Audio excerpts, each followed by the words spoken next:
So thanks again, everybody, for joining us tonight. We have Alex and Susan who are going to be presenting, and then we'll do a Q&A to follow. So I will turn it over to Alex and Susan to just let them tell everybody a little bit about themselves and their roles. And then Alex is going to jump in with a presentation to talk about agency with choice. Susan will jump in and talk about vendor fiscal and supports brokering. So Susan, why don't you go ahead and introduce yourself first, and then we'll just turn it right over to Alex.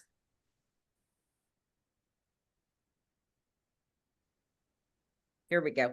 I'm Susan. I'm muted. I'm Susan Rasidlo. I live in Southern Chester County. I'm a mom of a young man who is 33 with a severe form of autism. He has a consolidated waiver, and I'm also a supports broker. I work for Terrapin House. The majority of my clients are all with PPNL, so I have a lot of experience working with them. And I enjoy the work that I do, so I'm excited to be here to talk about it. Thanks a lot, Susan. So Alex, I'll go ahead and let you jump in then, and you can tell everybody everything you know about agency with choice, which is a lot. All right, so I'm Alex. I am the director of Agency with Choice at the ARC of Lehigh and Northampton counties. I have been in this field for quite some time. I used to work at Sam Inc. I was a supports coordinator and a supports coordination supervisor. So I have seen both sides of it, so I'm excited to share. I'm going to share my screen.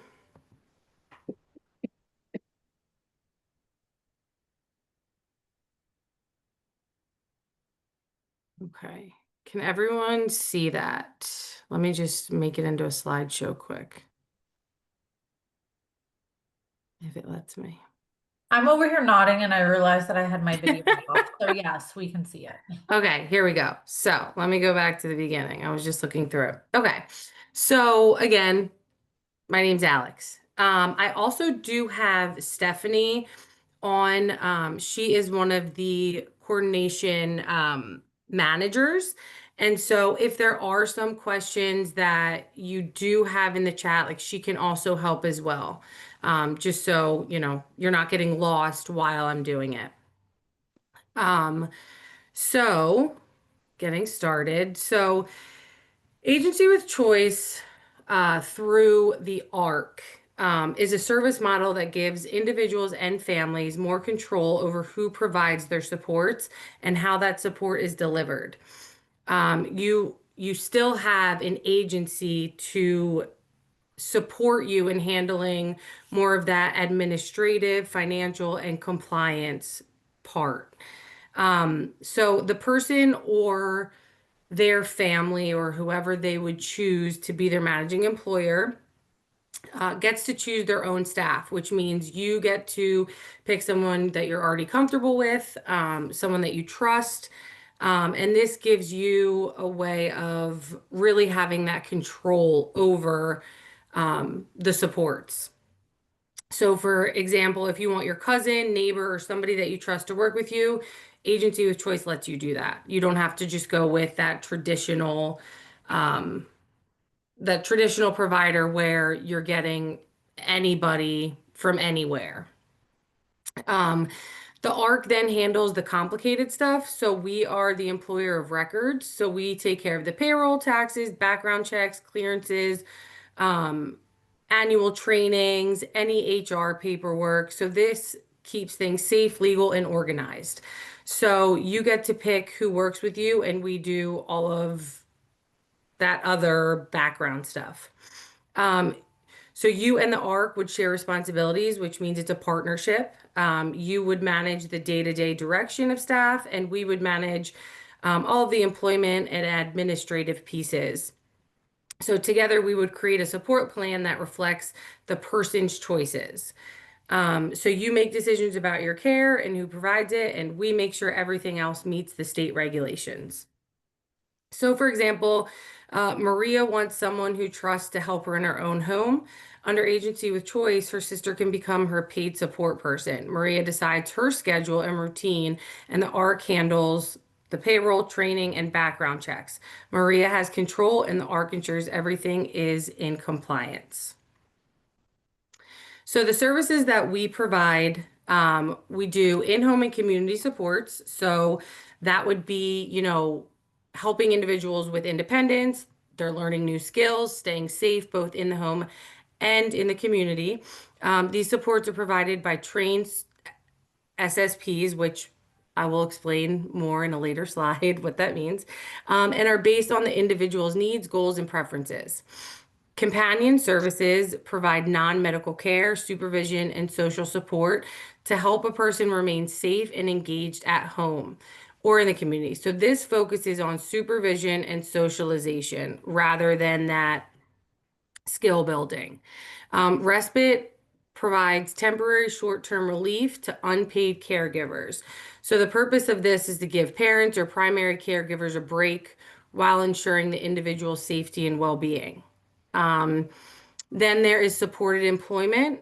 This helps individuals find, obtain, and keep a job in the community. It includes services needed to support someone in competitive integrated employment. There's also homemaker chore. These are services that help provide with household tasks that the individual cannot manage, ensuring a safe and clean living environment. And then there's mileage. So whenever you would take the individual that you're working with out into the community or dropping them off, say at work, you could get paid for that mileage. It just has to be while the individual is in the car. So all of these people are involved in the agency with choice model. So the managing employer could either be the actual individual, but if they are unable to be their own managing employer, they can act as the ME. So that means like they would have decisions in the hiring process. They would be scheduling and making sure that the SSPs are doing what they're supposed to be doing. They will be training on preferences and routines, and they would be monitoring. So they would be checking case notes. They would be making sure the schedules are being followed, making sure that the SSP is clocking in and out appropriately, and just ensuring that they're participating in what the individual wants to do. And then so the SSP is the support service professional. So this is the staff person who provides the direct support to the individual. So the SSP is hired by the agency. So they would go on to aid the ARC's payroll. So they are chosen, trained, and directed by the managing employer. So they deliver the day-to-day services according to the person's ISP and the ME's direction. Then we have the surrogate. So that is the person that acts on behalf of the individual when they can't serve on their own. So then they're the same thing. So managing employer and surrogate go hand in hand if it's somebody else other than the individual, if that makes sense. Sometimes it gets confusing, but the surrogate may be a family member, may be a trusted representative, may be appointed when the individual cannot manage the staff themselves, and they direct and oversee the support service professionals. So it's important to note that the surrogate, who is also the managing employer, does not get paid for this role. They act as the individual's representative for hiring, training, and supervising staff. Then we have the natural support. So everybody who receives these services has to also have a natural support in the event that any of their staff is not able to work that day or if there is an emergency. All of the SSPs have to utilize electronic visit verification, which we also call EVVs. This is a system that's used to track and document when the staff is starting and stopping services. So EVVs record the staff person's identity, the date of service, the start and end time, the type of service, and the location where the service was delivered. The EVV is required by law and ensures accuracy in billing, the documentation, and the compliance. Frequency is a word that is used a lot as well. This just refers to how often a service is being utilized. So you meet with your supports coordinator, and then you guys decide, okay, we need 40 hours a week or 20 hours a week. This way, you know that you can't go over your frequency that is approved in the plan. And the ME again will go and check that at the end of each week.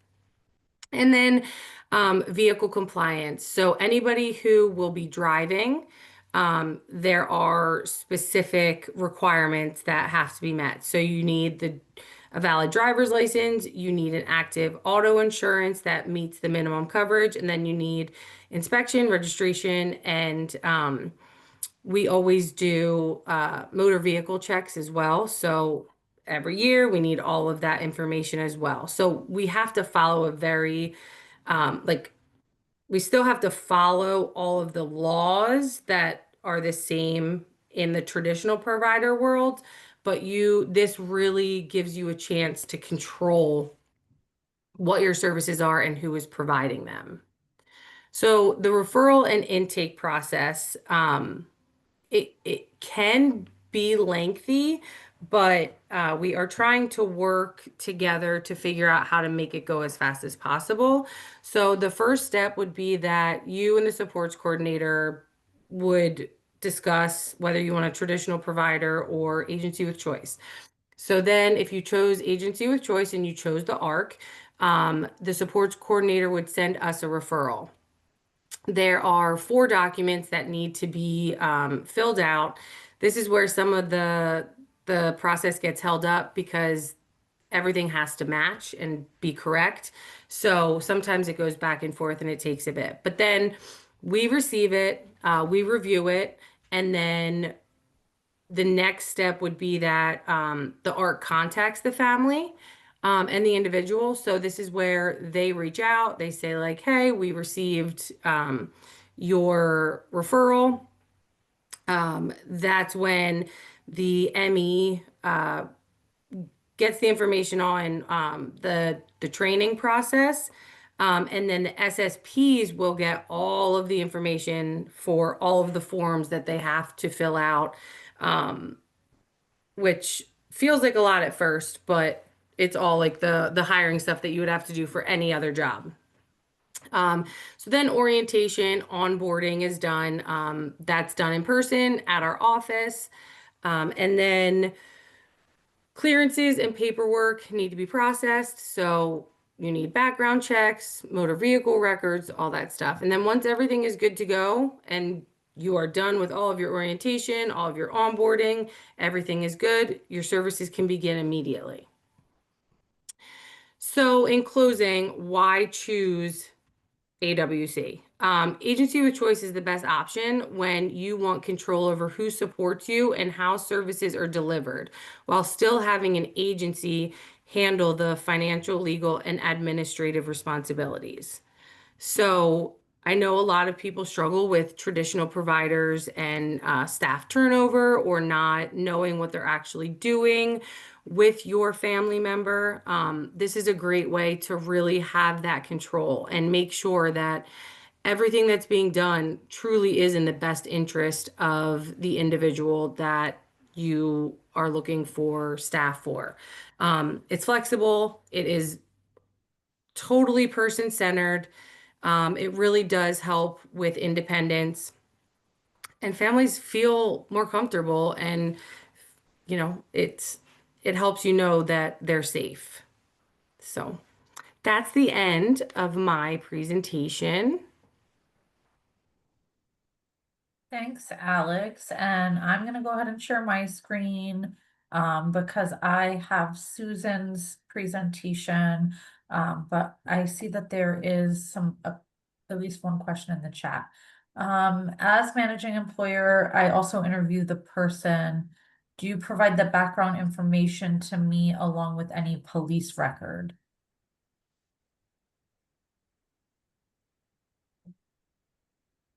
So for us, the way that it works is so if there is a record, we can tell you that there's a record, but we don't share with the ME, like legally, we can't share with the ME what is on um, the police record. We do share with the SSP though. So like as the managing employer, you would interview the SSP that you want before you would send them our way to like start getting all of that process done. So if you like them and you have them all set and ready to go, then they would get sent, they would go through all the stuff. But again, we wouldn't be able to share exactly because of like HIPAA laws and stuff, but um, we would let them know exactly what came up, but we would let the ME know just, hey, there was something on there.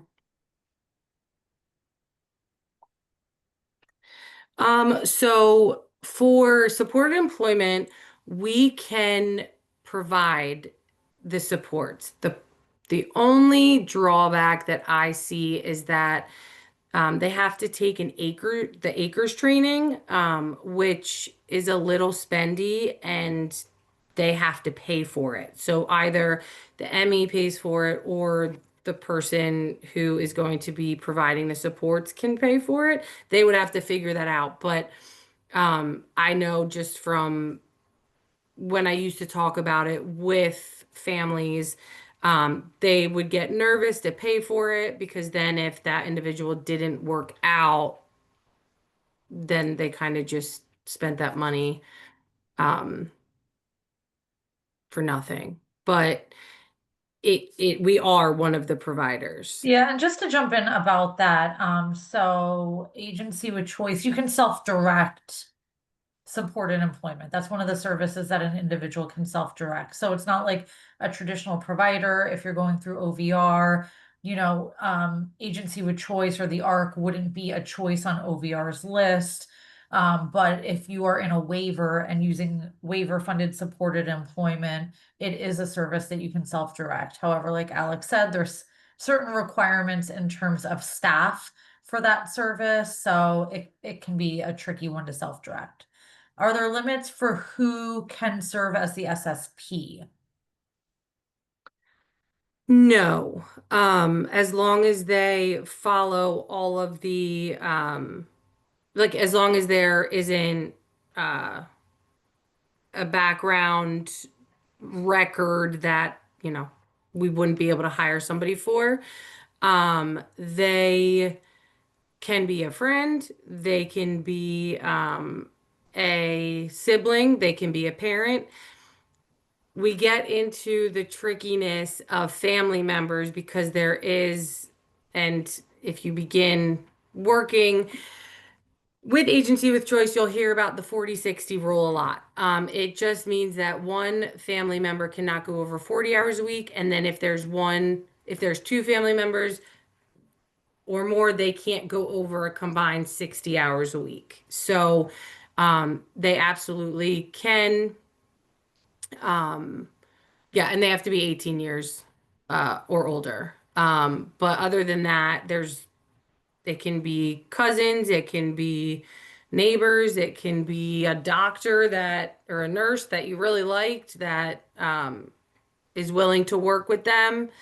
Um,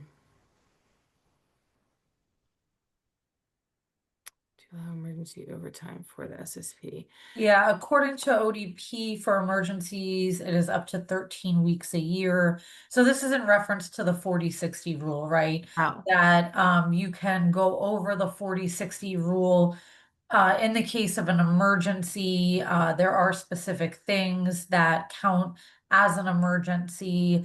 and that is allowable up to 13 weeks a year. So it looks like the question is, would the ARC allow for emergency overtime in those situations?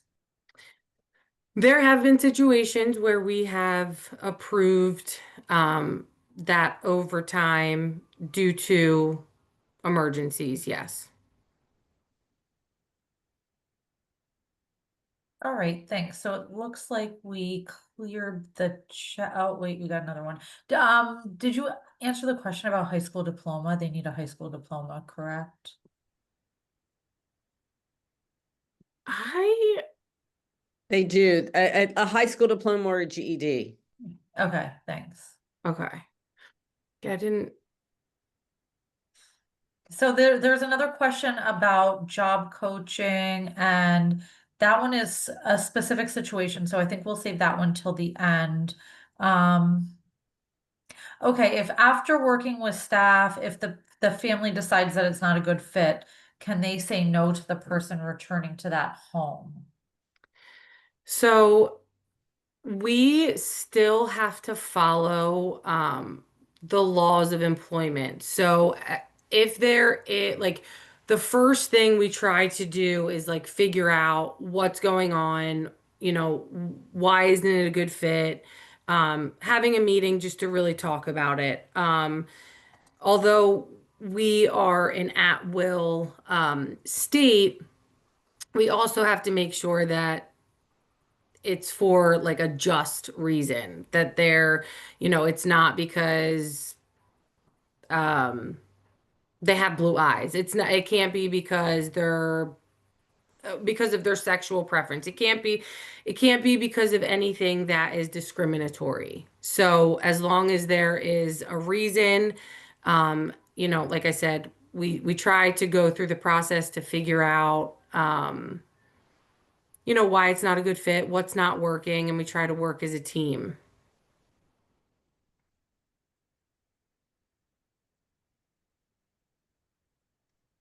So Pennsylvania is an at-will employment state, which just means um, you can quit a job or be let go of a job in Pennsylvania. And I'm not in HR, so I need to look at the I have a specific. little bit of that in my presentation about Okay, if, perfect. yeah. The other question that was in the chat is, can this supplement work supports that an individual might have? Like, could the SSP support the individual in a volunteer type position? Like, if the individual wants to volunteer at the Humane Society. So for that one, I would say your best bet is to talk to your supports coordinator. If that's something that the individual needs, then definitely have that conversation with your supports coordinator. And there's more to it than just calling the ARC. Right. Those are through that's one of the things as a support broker, I help set up volunteer opportunities. And yes, the SSP can always go and work and help the individual at a volunteer as long as it's not an employment piece, you don't need an employment background. So they can and do. I send a lot of my folks off to various volunteer opportunities. Okay, so we have one more in the chat and then we're gonna jump to Susan. How much is the pay? So that's really hard to answer because there are so many different service codes that all are the ranges are different for all of them. So that would be something that like we would have to sit down and see like what services you need. And not only, in the services I showed you for the in-home and community, there's about 6 different types of in-home and community, depending on your ratio, depending on if you have enhanced staff, depending on if you need 1-to-1 staff or 2-to-1 staff. So that's a loaded question just because there's so many different pay rates. And that's something you can also look up on the internet there's a difference between what you can pay, what the ARC, AWC, and the family decide is a pay, and what the top of the rate is for vendor fiscal, and the the common law employer and vendor fiscal makes that decision, and it's anywhere from minimum wage up to the top of the rate for each service that's available. But you can pull those up on the internet about you know, what the AWC rates are and the vendor fiscal rates are, and you can compare them that way. But I don't know I forget now with the AWC, but with the vendor fiscal, the CLE makes the decision as to what their rate will be. And I'm assuming that you guys, the It's- AWC helps them with that. Yes. All right, so let's pause on the questions. We can come back to any questions at the end. And we'll turn it over to Susan to talk a little bit about vendor fiscal. So just important to note, Susan does not work for PPL. She is a supports broker, but she kind of specializes in PPL and is a bit of a subject matter expert. So that's why we had asked her to come on and talk about PPL, because it can sometimes be a little bit difficult to get PPL on the phone or engage in these kind of discussions. So Susan will talk, well, we can talk a little bit about that too. And that's one of the differences between PPL and agency with choice, right? Yes. So I do not work for PPL, and they're probably grateful for that. But I have a caseload of just about 40 clients, 33 of which are with PPL. So I'm on the phone with PPL. I'm working with PPL mostly all day long.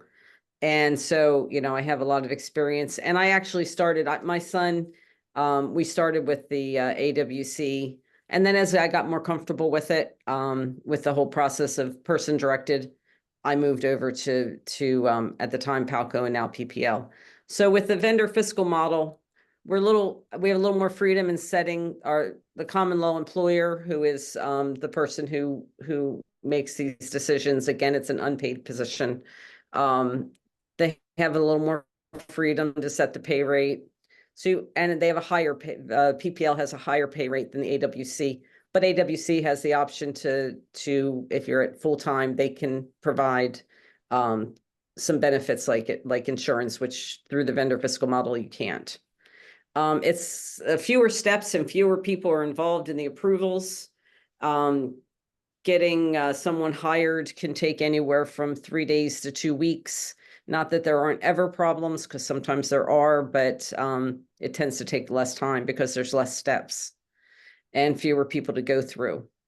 PPL is provided with the authorization through your ISP. It comes through HCSIS, and then they get that set up, and they're responsible to ensure that they're paying your workers and vendors for the approved wages and amounts that for the approved services that you have in your ISP.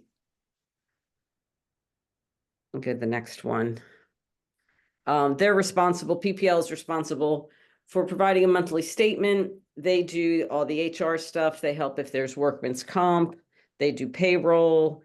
The one thing I like about PPL over the last vendor fiscal agent is that if somebody is working a whole week, but there's a problem with one of their timesheets, they'll get paid for the rest of that week while we work out the problem with that timesheet. So people don't go without the whole paycheck if there has been a problem, and we can work that out. I think that's a nice benefit that PPL offered that the last company did not. PPL does not assist with recruitment of SSPs. And that's something as a supports broker, I recommend people should have a supports broker. We're awfully handy. We come alongside of a supports coordinator. We never replace what they do. We come alongside and we help the CLE, the family, and if the supports coordinator asks us for some help, we help them as well to try to make that whole team work together. So we recruit, I write job ads, place the ads, do the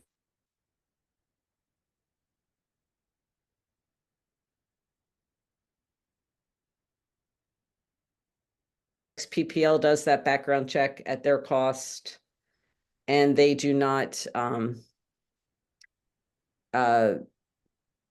it'll go from the SSP to PPL, but the CLE can contact PPL and know what's in that background check if needed.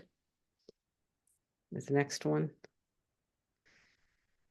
So they also assist with maintaining the documentation. Do they have, if they are enhanced, do they have their degree, high school diploma, all of your car documents, car insurance inside and outside of the inspection sticker, car registration. They collect all of that and maintain those. They do the paperwork for taxes and all of that. But PPL has no responsibility for managing workers. PPL does not hire or fire staff. That's up to the CLE. The next one. So, the CLE, we're an at-will state. I think it was what Paulette asked about that. And this is what that means. It's the employers and employees can end a relationship at any time without cause. But firing an employee is illegal for reasons like discrimination. So what a supports broker can do is they can help you get that information, the information from the Department of Labor and Industry, so that you make sure that you're not asking questions at your interviews as a CLE that are illegal, or deciding to fire somebody for reasons that are illegal. But that sort of information is available. It's something a support broker can help you find. PPL does not do any training. And unfortunately, the one thing under this system, while CLEs and SSPs do have access to ODP training, medication management, and other trainings, there's no pay for staff while they're being trained. The AWC does offer a training rate. Under vendor fiscal, you can, if staff does the medication management training, medication can be provided while staff is working. That's something we can't do under the AWC, and sometimes that makes a big difference for families. But PPL does offer some trainings, and ODP has some great trainings. Unfortunately, they just don't get paid while they're doing the training. PPL gives supports coordinators their own link to the dashboard, and that's how they can manage it. Again, the CLE has the final call for hiring and firing and making sure that staff completes their daily notes. That's something the CLE needs to do. And that's something a support broker can help with, templates and making sure that people are doing it. And then the supports coordinator can review them as they're requested. And the CLE and the supports coordinator should be working together to always make sure that those forms and daily notes meet the requirements of ODP.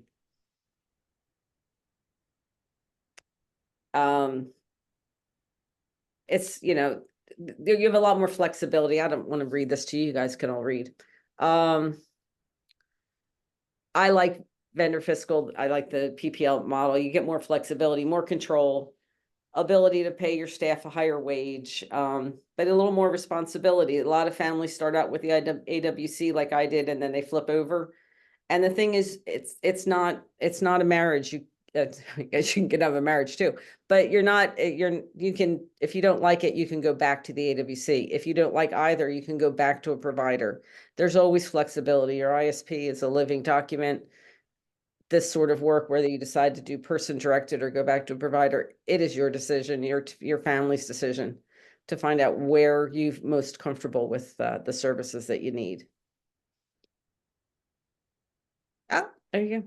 If you want more about supports brokers is the next couple of slides, if you want to go down through those, if you don't want to do questions and answers right now. There we go. What's a supports broker? Next one. So, anybody under ODP can have a supports broker. I work with a brokerage, which means there's a number of brokers under one agency, and there are individuals that work as independent brokers, and ODP calls those SSPs, which is just confusing. But they basically work on their own. What's nice with them is they tend to cost less. So for folks who have the community living waiver, it helps stretch their budget. Under the PFDS waiver, we don't come out of their budget. We're administrative, just like a supports coordinator. under community living, we come out of their budget. And once you're in consolidated, it doesn't matter because it's uncapped. So we come out of the budget, but it doesn't matter. We work with self-advocates, parents, family members.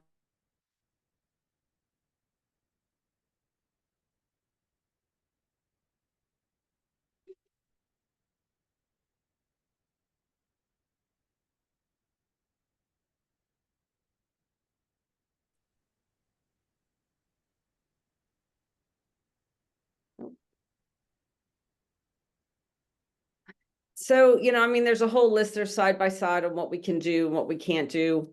We try to we help hire staff, we find community activities, we help build a natural supports and a network, trying to really help people build a life that they love. We want everyone to have a good life. And that's kind of what we do. We come alongside and help out. So those are the differences between the two, what support coordinators do and what we do. We just come alongside and we help out where we can. We never duplicate services of a supports coordinator. And I also like to say supports workers don't do math. We're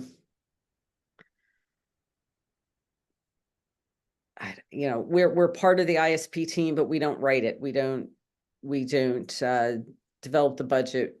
We don't monitor. We can help with the utilization of services, checking on what's going on, but supports coordinators are able to see that live in Hixus. That's something we can't do. And we're a supports coordinator. Everyone has to have one. We are optional. And we have to work within the guidelines from ODP. And yeah, I mean, you can have a copy of these slides. I don't mind at all. I just read that on somebody's thing. The next. So those are some of the things we can help with for employers: planning, budgeting, recruiting, hiring, managing support service professionals. We can help with doing scheduling. Sometimes, I've had folks that are 2-to-1, 24/7 with multiple workers and trying to manage who's working when and shifting those around. That's always a color-coded Excel spreadsheet. Interesting day. We can also provide training. We help with, you can do the next one. We help with community supports, finding volunteer opportunities. That's one of my favorite, getting people out and about in the community. These are just the different waivers and how it works. This is a great slide with just basic information. We'll let people read that. I don't know if anybody has any questions on that. And we will, Susan Two did say questions later. Yeah, Susan did say that we can share the slide, so I will send it out to everybody who is registered. So if you wanna, take a couple minutes and look over it, later, after today, after it's shared, that information will all be available to you. So I'm gonna turn off the share. I am also going to stop the recording now, so if anybody has any individual specific questions that they would like to ask, you can do so in just a moment.